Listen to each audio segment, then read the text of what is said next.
Shoutout nga pala kay Sir Saldi Armada na ngayon ay nasa Saudi Arabia. So nagpapagawa din siya mga kaps ng cutter head ng table planer at saka nung para sa tistisan yung shafting. So ipapagawa natin yon sa mga susunod nating videos mga kaps. Shoutout din kay Kaps Manteng Moises de Leon at shoutout din kay Sir Jan Ali Pagulayan. Shoutout din kay Ekong Sube. Yan. Kung hindi nyo pa napapanood mga kaps yung video natin about dun sa paggawa ng simple panel door, lalagay ko yung link sa description and then check out nyo rin kung paano natin binuo yun. So may maraming diskarte sa pagbuo ng panel door na yon. So sa mga susunod pa nating videos, pwede pa tayo mag-upload ng tutorial kung paano binuo yung pagpo-full size, kung ano nung sukat ng kahoy na kailangan natin. So just comment down below kung may mga katanungan kayo mga kaps.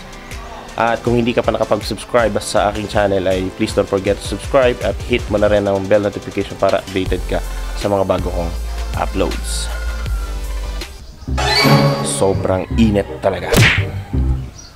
Sa paggawa o pagbuo ng panel door na ito mga kaps, so sinasaksak lang natin yung bandeha na ganito. Nakatulad nung isa na to. Meron siyang kanal kabilaan. Yung aninapla wood kasi na ginawa natin is iba yung paraan ng paggawa kasi ang kadalasang ginagawa natin dito is blade. Nakakasya lang dito sa kanal na to, katulad nung pangkaraniwan. So yung ginawa natin dito sa aninapla wood ay kapantay na nung bandeha, yung mismong blade na to, tapos parehas silang nakalubog dito sa largero of frame ng pinto, gaya nung nakikita nyo na to sa largero. So isinasaksak lang dito yan pag ganyan. Yan. Ang kaibahan nga lang nito is flat na siya. Yung blade nga lang na ginagamit natin mga kaps dito is parang plus ang itsura niya. Ayan, mapapansin nyo.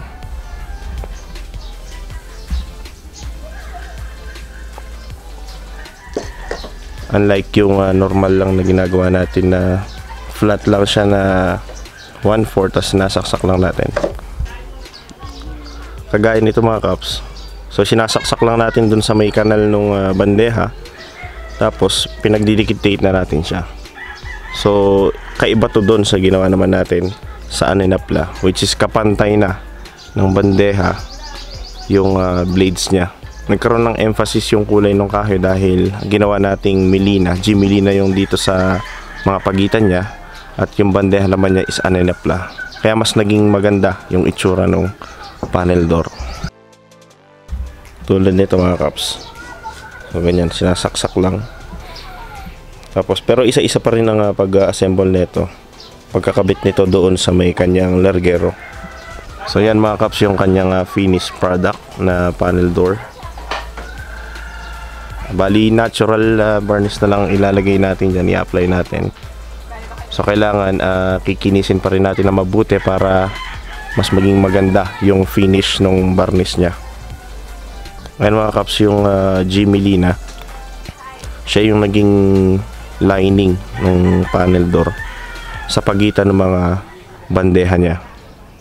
So yan, kaya mas naging maganda, mas lumitaw yung itsura ng kahoy. Mas lumilitaw mga kaps yung niya, yung itsura ng kahoy niya pagka katulad nito, basang-basahan. Pag pinahiran mo siya, mas lumilitaw yung structure ng haspi niya. Ayan kung napansin nyo. So ganyan ang nagiging itsura niya, lalo na kapag sanding sealer yung ibinuga natin o ipinahid natin. So mas tumitingkad yung pagka niya, dark brown, deep hue, reddish brown. So yan yung pagkakaiba niya mga kaps. Actually yung top ng ating table planer o jointer planer mga kaps is aninapla yung nakakabit sa kanya. So basang-basahan pag pinunasan mo siya. Ayan kung mapapansin nyo. So mas tumitingkad yung kulay ng pagkahaspi ng kahoy. Ayan. Kung mapapansin nyo mga kaps, yung structure ng kahoy na to Parang ano siya, parang acacia. Pero ang kaibahan niya sa acacia, mas matigas yung pagkakahoy niya, mas madulas. At saka pag ginagawa siya, meron siyang parang masakit sa ilong. Masakit siya sa ilong pagka tinitis-tis yung kusot niya. Nakakabahing ganun. Ewan ko lang kung anong klaseng, kung anong tawag na kahoy dito sa ibang mga lugar. Nag-iiba-iba kasi. Conforme dun sa mga lugar. Mas kilala nila yung kahoy na to dun sa tawag na ganun. Pero dito sa amin mga kaps, kilala tong kahoy na to sa tawag na Aninapla wood. So yan, napakaganda ng structure ng kanyang pagkakahoy mga kaps. Lalo na yung haspi niya. So natural varnish lang, talagang lilitaw yung itsura ng pagkakahoy niya. Hindi siya inaanay, hindi rin siya binubukbok mga kaps. Tapos hindi rin siya balikot na kahoy. Yun ang kagandahan. Yun naman ang mahalaga sa katangian ng kahoy.